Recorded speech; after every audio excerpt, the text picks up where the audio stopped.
Thank you, Councillor Magrath-Smith. Thank you, Madam President. So I wanted to name that this order was originally filed May 2nd of 2023. 2023.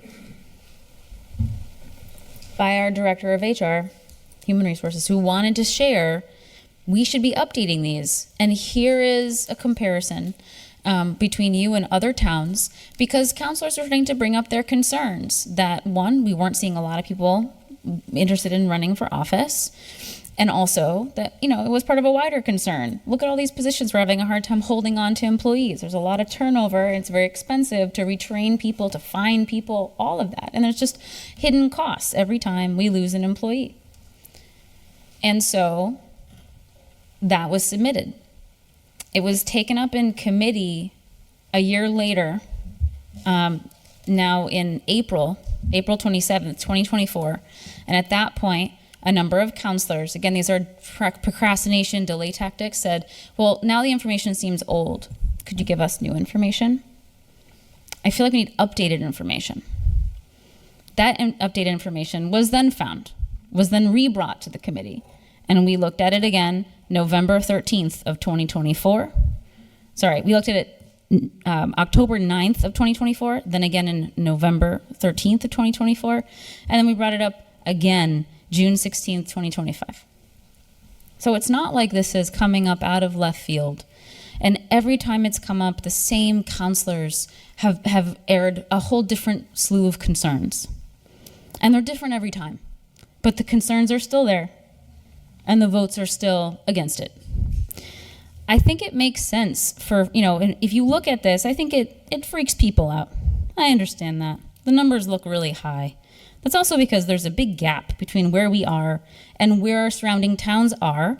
And our HR director was doing what we tasked her to do, which was to go find us what would bring us up to comparative rates in the towns that surround us. And we are not in alignment with them. Some of us, I think, maybe are proud of that. I think there are other of us who are saying, let's try to bring it up more to what other area towns are compensating people for. So I think maybe this looks like a lot. Maybe there's a compromise. I also don't hear anyone saying that.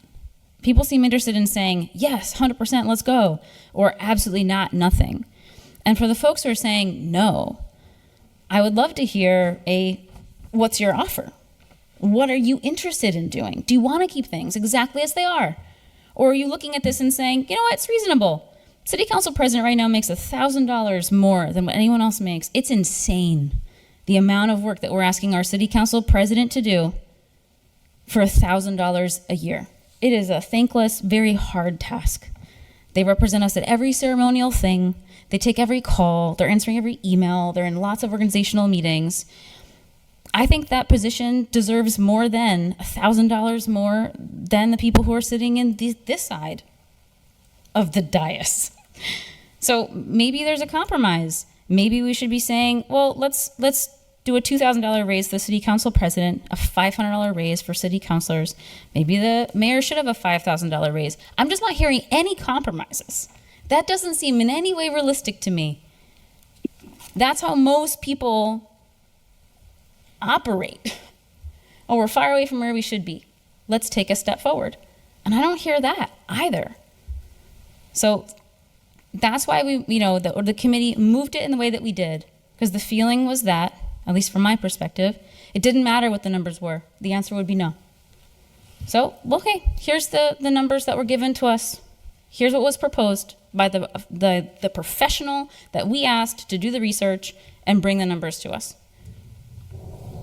We can always say, let's lower it.